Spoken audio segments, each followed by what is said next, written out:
Hi everyone, today's the 10th of June and I'm Charlotte Pascoe from Stockton Lego, General Manager there. We've got Sadhana. Do you want to introduce yourself, Sadhana? Sadhana from Harcourts in Victoria. Hi, I'm Leah Calnan. I'm the RTA President and Director of Metro Property Management. Beautiful. So we haven't done one of these for a couple of weeks. We were doing very much reactive what people are doing through coronavirus over a period of time. We've done quite a few of these videos. And the purpose of today is more for Victorian property managers. If you're not in Victoria, you may get something out of this on a different level. But a lot of what we wanted to touch on as well, we wanted to delve into the Victorian Residential Tenancies Act changes, amendments that are going to be coming through, along with just talking about where our businesses are at as a result of the coronavirus and how we're feeling as an industry. So Sadhana, one thing that you were talking about, and one thing that you've popped out there on social media, which has been really interesting, is the survey that you did of property managers. Do you want to talk a little bit about that and what learnings you've got out of that? Yeah, thanks, Charlotte. So I did the survey. I'm a bit of a numbers girl and data girl, which is unusual for property management, but I am. And I really wanted to see the impact that Covid-19 was having on businesses. Because I think, hopefully we will never ever have to go with another pandemic again in our lives. But just like we collected data during the GFC, going right back to Y2K, SARS issue, 9/11, it always tells a story about a business or how the industry reacted. So I just had a whole range of questions, and I'll bring my data up now and I'll share it with you. But what I found interesting is one of the questions we asked is, has the pandemic had a positive or negative impact on your overall property management business? At the time when we did this survey, which was probably about 3 weeks into, or 3-4 weeks into the start of the pandemic in Victoria or in Australia, 48% of people felt that it had a somewhat negative or a negative impact on their businesses. And I think we were talking about this earlier, that really had to do more with the fact that we were being inundated with all of the rent reductions, the legislation was changing rapidly, every day something was different, and I think that was the reaction from that period of time. It'd be interesting to see what that will be like if we were to do the same thing now. The other question I asked was that, what were the innovations you put in place during COVID-19? Because at the time, there was a lot of us asking questions around, I need a form, how do I do my inspections, what can't I do? What I found interesting is that 73% of the respondents started doing virtual tours on all of their property management listings. They started doing virtual listing presentations because, of course, we couldn't see people face to face.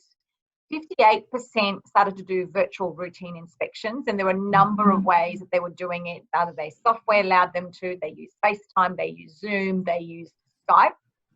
And then the next biggest one was, which I found quite surprising, was that, people were opting to move to becoming a totally cashless office. And that was being driven by the fact that we were not supposed to be taking cash anymore. Now, what I find really interesting around the technology piece, and there's a smattering of people going on to cloud-based software systems, etc., becoming paperless, is that all of this stuff has been available to us before. Yet it took a pandemic for us to actually start doing it. I put out there a few weeks ago, at the beginning, I think we were saying, isn't this fantastic? Our industry has been forced to move 10 years to the future. I'm actually taking that back now. I think all that's happened is our industry's been forced to move to today. And all we've got now is a new starting line. And what happens from this point forward, some businesses will stay here for the next 5 years, 10 years, and others will continue to move forward in bounds, because hopefully they realise that all these wonderful things that we've used in our business during a critical time globally actually helped move our business forward, and we can keep doing it. And change didn't become so scary all of a sudden because they had to do it today. I remember sitting in a meeting on a Monday morning at 8 a.m. saying, okay, this is what's happening as of 9 o'clock. These are the new plans. We're doing virtual routines. We're doing virtual inspections. So property managers, get out there, once you complete your final inspection, do your walkthrough, and then that's what we circulate to the prospective tenant inquiry. So it was instant. And real estate has never dealt with change well, we all know that, but they've never dealt with instant. And I think it's been a really great positive, absolutely. Yeah, I think, you know, that stat, we talked about it earlier, that 48% of people seeing it as being a negative. I think it was potentially a negative headspace that people were in. They were struggling with the change. There were so many unknowns. And I think now it's been really interesting for me talking to all the different offices that we have. And one of the exercises that, you know, I'm encouraging them all to do is to sit down and look at every process that you do within a property management or sales division or any part of the business. What do you want to go back to? So what have you had to change that, you know, it was a short-term change, but it's not something like the face-to-face contact, doing an appraisal via video. If it's an interstate or international landlord, well, that might be a great option because you can then now connect with them and they might be a little bit more open to it. But I don't think that if somebody's down the road, if you go, hey, cool, yeah, just give me a walkthrough tour and I'll appraise your property and that'll be it, you're not going to win business. So we want to go back to that face-to-face contact. So that's something you're going to go back to, absolutely. But the video tours, you know, an organisation that I was working for back in 2012, we were doing video walkthrough tours, and we actually got the program we were on to allow us to upload a video. So it was actually a video space, and we worked with realestate.com to have that put in. That was in 2012. So that's 8 years ago. So now people are going, oh, this is great, we can do tours. But what we found in that time, and these are things that, you know, I've spoken about many, many times, you think about the reduced number of inspections that happen as a result of people actually being able to walk through the property, because if it's not what they want, they're not going to want it if they walk in or don't walk in. You know, that old, oh, has it only got 2 bedrooms? I thought it had 3. No, you know how it says 2 bedrooms? It actually has 2 bedrooms. So you can take those people out of the equation. But now all of a sudden, qualified people quicker. Absolutely. And if someone watches the video and they go, oh, this isn't what we want, no problems. Let me send you another video to another property and they can walk through it. So there's a lot of advantages and positives that have come out of it. Leah, obviously sorry, Sadhana, you were going to say something. Oh, I was just going to pick up on your inspection thing. Is that an interesting task to do is to work out over a course of the month how many inspections that you have done. So open for inspections or private inspections. And let's say, you know, you've done 4,000 inspections, a big number, let's 400 inspections or whatever else, but you've only leased out 8 properties. So when you look at it from that perspective, you've got to go, all those, you know, 300 odd inspections that I did were a complete waste of time. So how do I gain some of that time back to actually do more valuable other things in my business? And I think we've actually got to look at the time ratio for some of this stuff.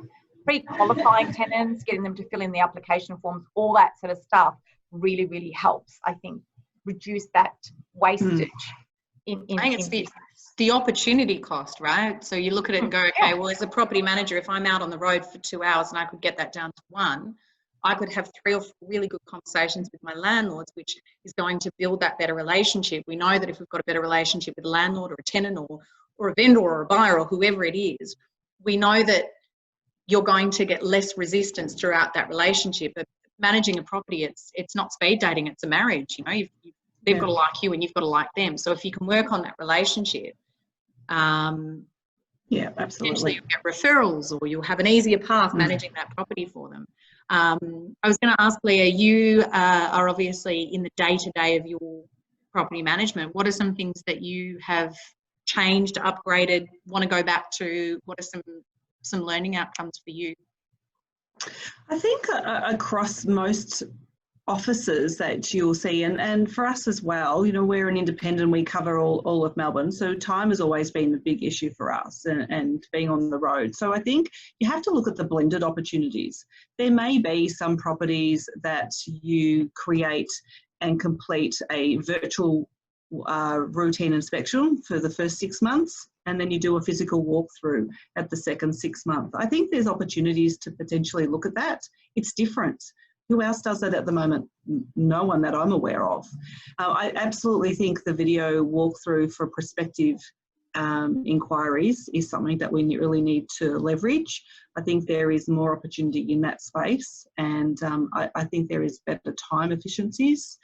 I think working from home has given a whole new concept, and you know, I've said numerous times that, you know, property managers have had this want and desire to work from home for a long time, and so they got it you know, basically shoved in their face, and they were packed up one day and went, okay, you're home now for the next 10 weeks.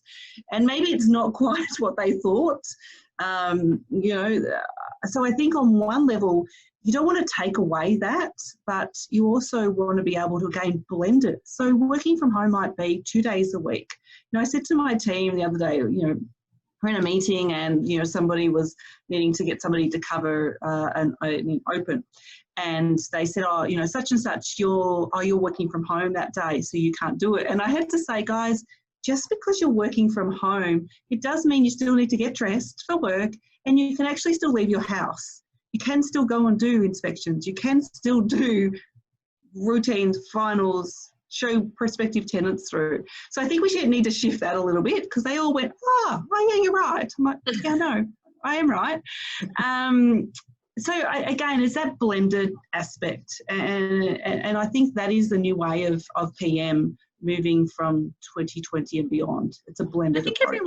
I think everyone's wanted to do that, right? There's been so much talk about the fact that, you know, you've got return to work mums who want to find a way to get back into the workforce, or people who want to have a little bit more flexibility with their kids or with their lifestyle. But I don't think many people, and I know there are some companies out there that have done it really well, but there's not a huge amount of people that have worked out how to make it work. And I think this has kind of forced that out there. The one thing that I've eradicated from words being used is people coming back to work now. Yeah, they've still been working. Yeah. Yeah. Coming back to the office. I've been asked, when are you coming back to work? And I was like, well, I've been doing 12 to 14-hour days, 7 days a week for a really long time. I didn't stop, but I'm physically coming back. But I think that's also the mentality of a lot of property managers, and I think it's removing that coming back to work, and it's now, okay, now we've just got to work out how we're going to make this new way of working fit in with the old way of working, and finding kind of a midpoint that works. But there's no back to office plan. There's a lot of people who have been sitting at home working and slogging it out. Yeah. So I encourage people to say it. One of the issues we're going to find is that leadership may not be so open to people continuing to work from home. You know, there was a good reason for people to do that, and now we want to just go back to normal and bring people back into the office. And I think, and I'd love to see property managers feeling more empowered to have those conversations with their leaders to say, this is why I want the blended, and I think that's a great way that Leah has used to describe it. This is why I want the new blended world. You know, I spend an hour coming to work and going home. That's 2 hours, 5 days. That's literally a day of productivity time that you're losing. I think if property managers felt empowered enough to put a plan in front of their leaders to say, this is how it's going to work, and this is how the hours will split up, this is why I want to do it, these are the KPIs you can put in place, this is how you can track whether the work is being done or not, it will be a foolish leader to say no. Because I think if leaders say no to something that we've proved already works in the field, we're going to lose good people from our business. So this is as much as a leadership challenge as it is a challenge for property management. And there's only 2 checks that you'd need to put in if you wanted to just do the minimum. The first one is the calls coming into reception. So the calls can just be diverted to them on their mobile.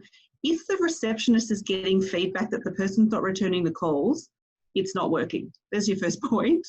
And the second point is you can set up to look at the number of emails that are coming in and out of an inbox. So you're not stalking for, you know, and I hate that word, but you're not micromanaging, but you can see, you can have your IT people set up to say, okay, let's see how many emails Leah's got sitting in her inbox today. Let's see how many emails she's pushed out. So she's at home, she's working, and she's pushed out, you know, 20 emails for the day, and reception is telling us that we've had 4 complaints that she hasn't returned calls. There's an alarm bell that maybe that person isn't suited to work from home in that blended arrangement. So they might be better suited at home. But on the flip side, you might have somebody who never misses a beat, who pushes out 100, 150 emails a day. He has a low number in their inbox.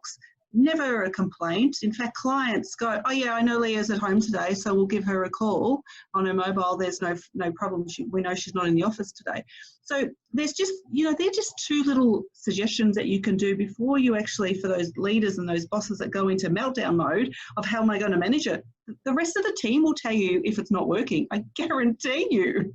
We created a KPI form for working from home, which basically allowed our directors to have the officers working from home. And it was a different, like to your normal KPIs, but it started going through things like the connections to people, what they're struggling with, big things, but small things, whatever it might be. But it was all based around changing the metrics of what we're looking at when somebody's working from home. And I think there's a lot of, I think there will be a lot of changes, and I think it's on the PMs to a point to be accountable and to be responsible. And if you know that you're not disciplined, then don't even try it, because your portfolio is going to get out of control. If you want to be in the office and you know you're going to work better in those, in that situation, then just keep doing it. I know for me, I used to do a lot of prospecting from home. So I would take my list of people to call and I would do that from home and then make my way into the office. And to do that, it meant my phone didn't ring. I didn't get distracted by going and having a coffee and, oh, how was your night? And then getting a chat and someone comes over and goes, hey, can I ask you a question? I found that I was so much more productive to do those activities from home because I was not disturbed, dead quiet, only one at home, job done. And I think you've got to pick the task. So if you're wanting to work from home and continue that forward, part of the plan needs to be, what tasks will I do on these days at this time? And what's my accountability to you, director?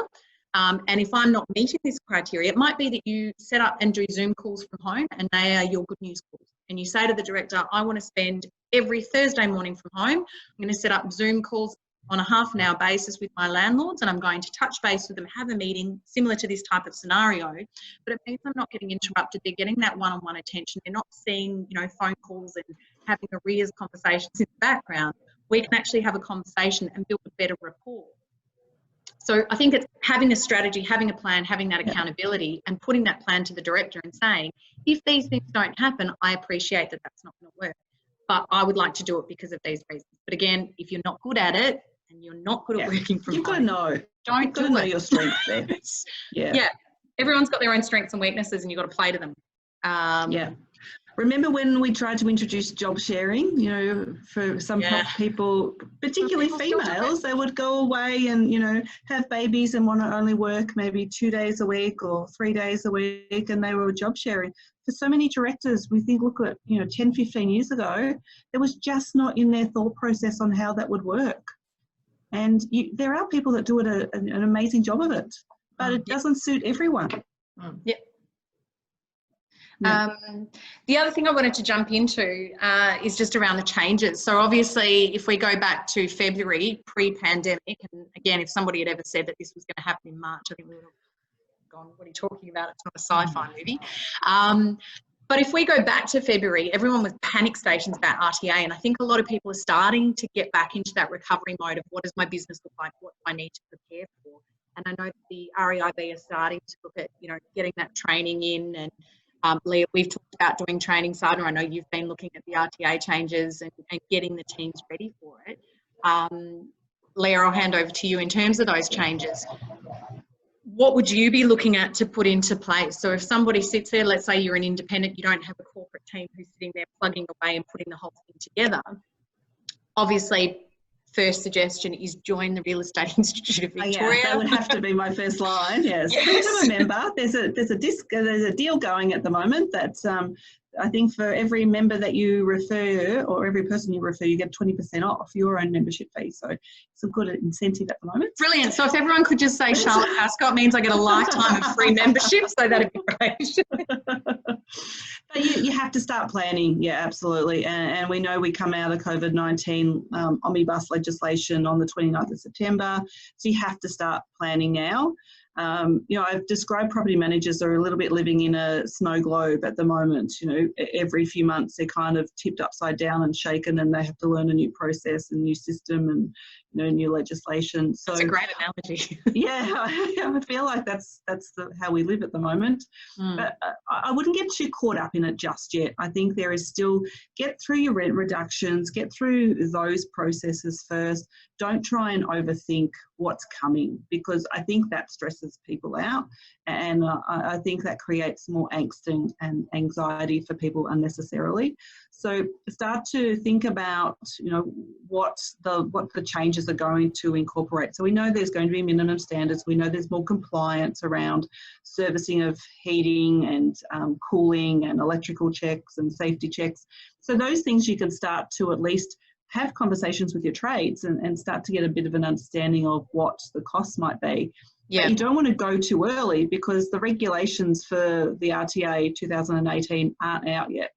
So you don't want to put all these plans in place and then all of a sudden they say, well, actually, no, that's not the correct process, and then you start again. So I'm conscious of, you know, saying we know it's coming, but don't get too caught up in it. Deal with what you're dealing with at the moment, and, you know, go to a reliable source. That is probably my other point. Go to people who know.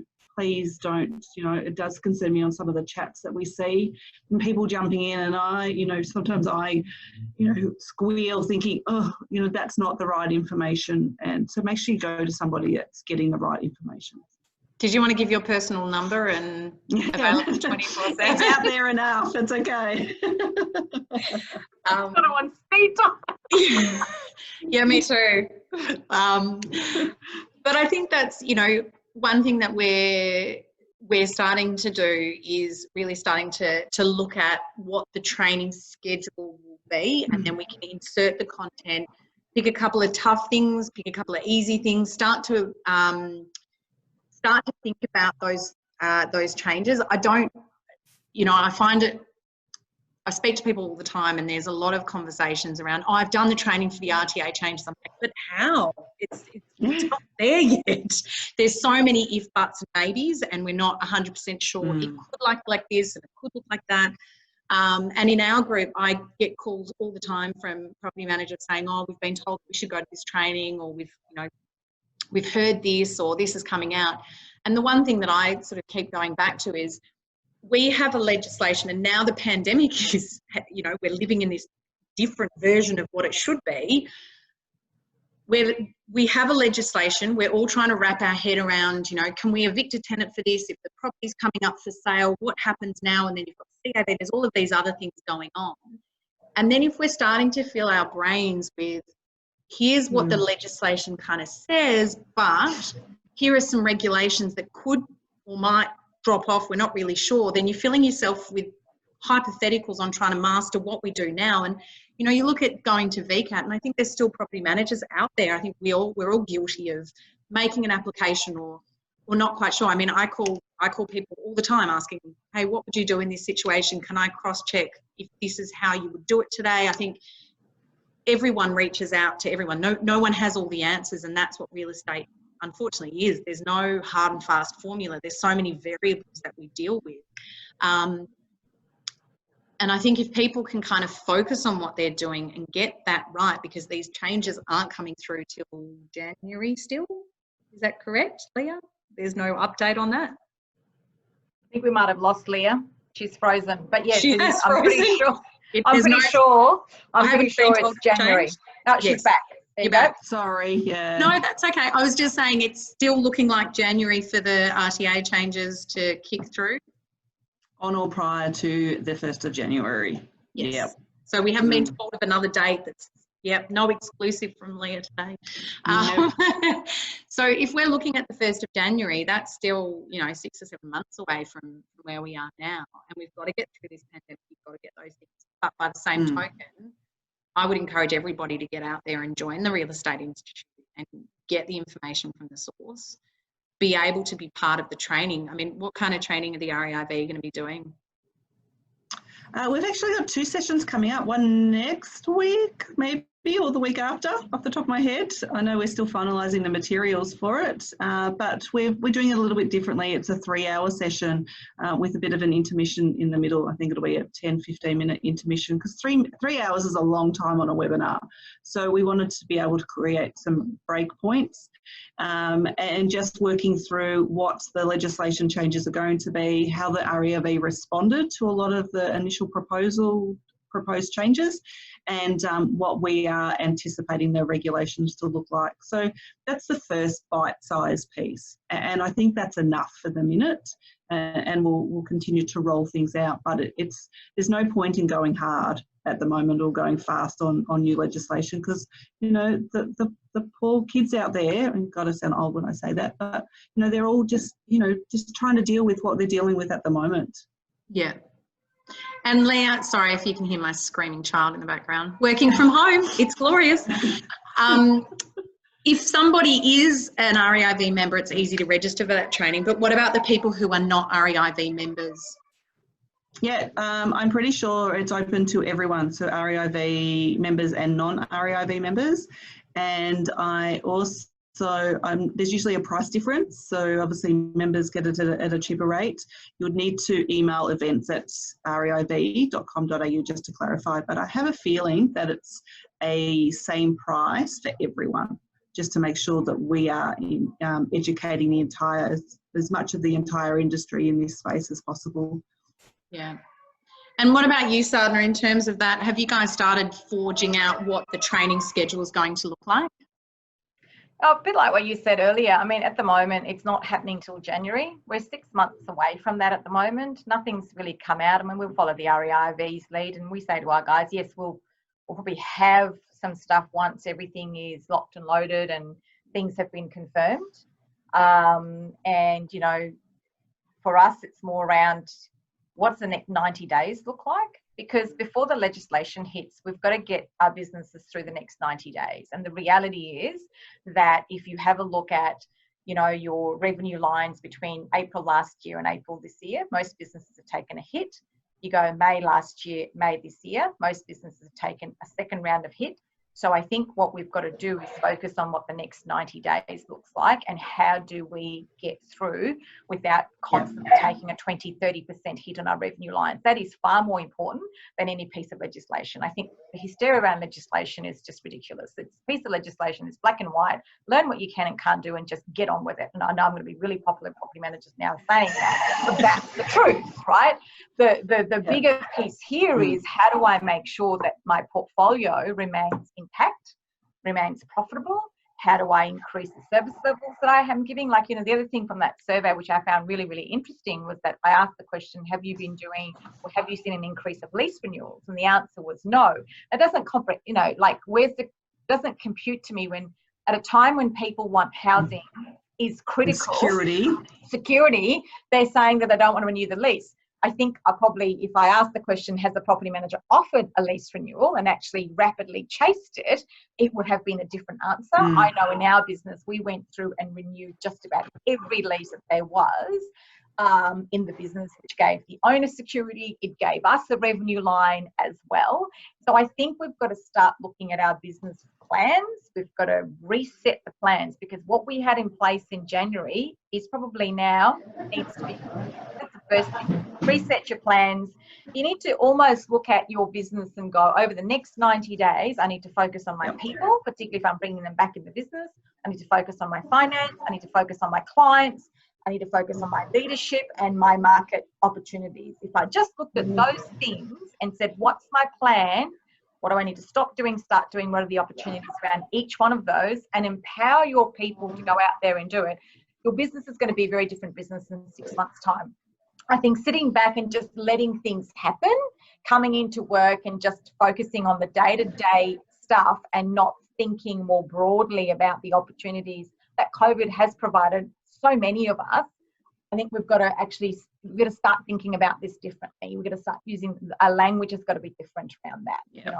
And I think you can add to that around your vacancy. You know, we know that there are certain pockets of Melbourne that's going to have a greater hit of vacancy than others. So you need to be proactive. You need to be discussing those rent reductions.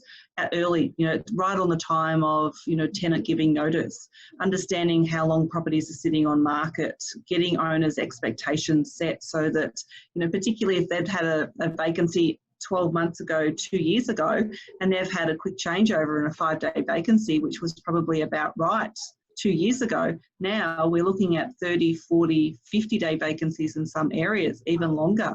So have that conversation now. Look at the scheduling of if you're running your opens, look at the scheduling of your opens. Always wondered why property management doesn't work on Sundays with regards to opens. Is that a new way of blending opens? Do they need to be midweek? Can you turn them over to Saturday and Sunday opens? I don't know, but there's got to be new ways of doing things, and you have to be proactive.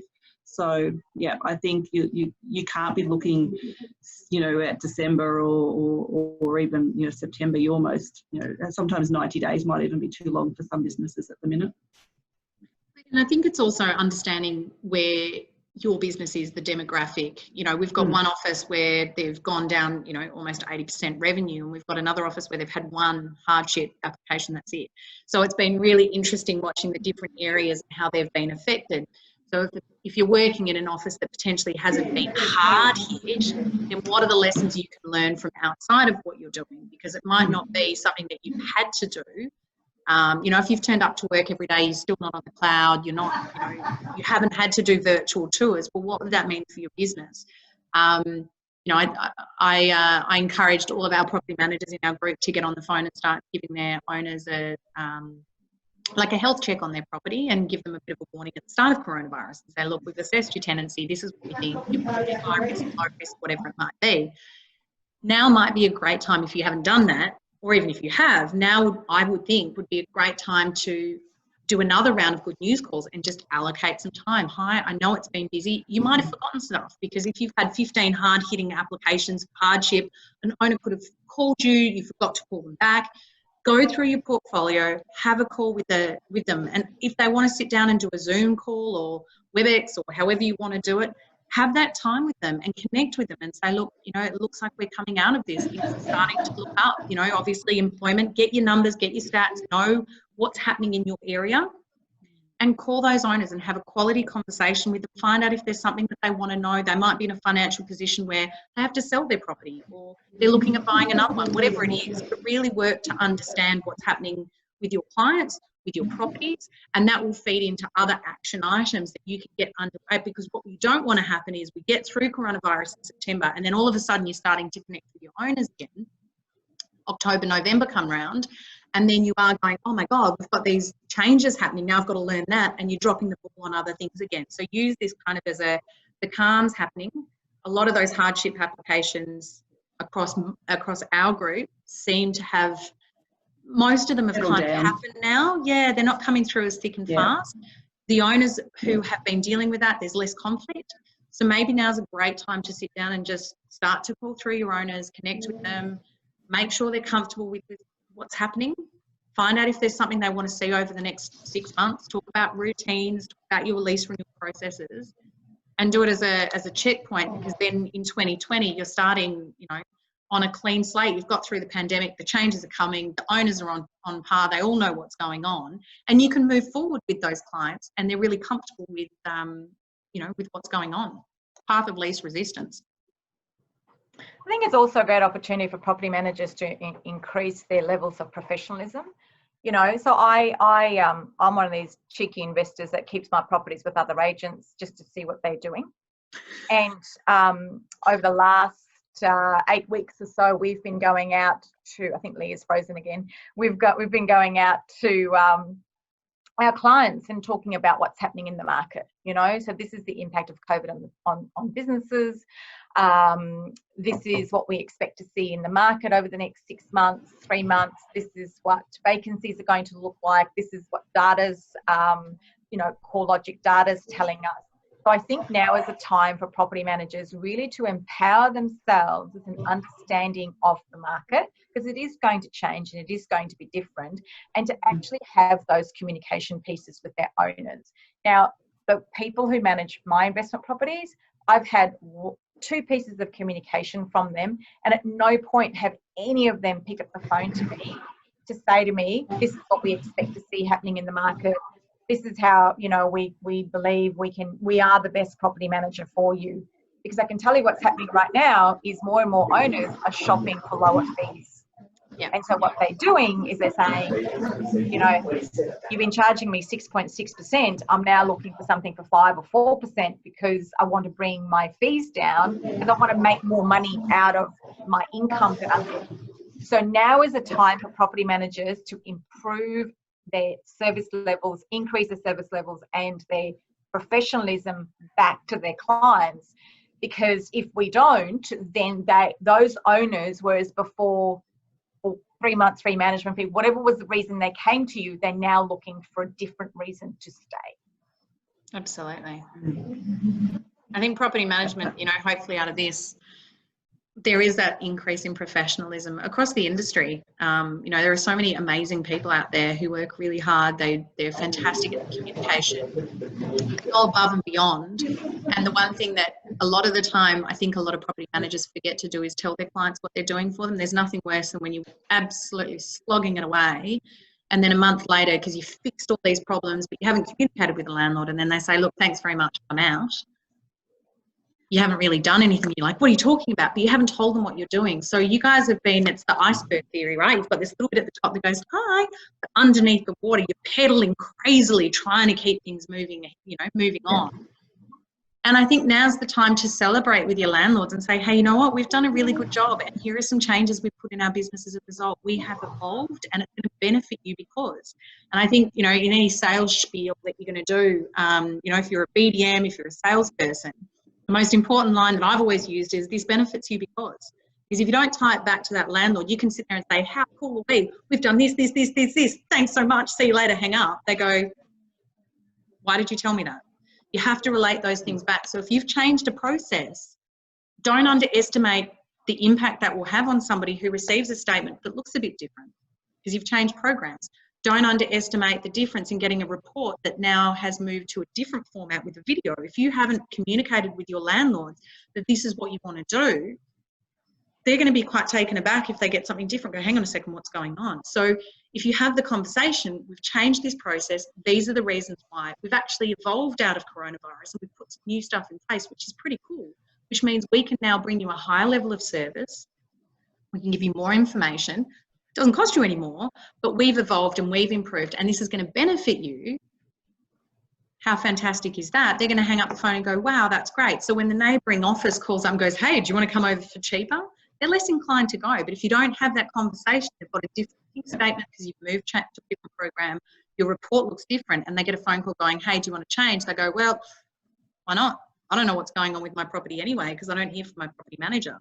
So I think just increasing your level of professionalism, but actually communicating the changes and how that's going to benefit the client and their property moving forward. Yeah, absolutely. Absolutely. Lots to do. Absolutely. But thank you both very much. And again, little disclaimer, make sure if you want help, you want to get through this, next 6 to 12 months, join the REIV. Thank you. Leah, you're doing an amazing job. President anymore. You're doing an absolutely amazing job. And I think the whole industry. Thank you, ladies. So thank you. Yeah, all good. Nice to see your smiley faces. Nice to see you too. Keep up the good work. Thanks, guys. All right. See you soon. Bye.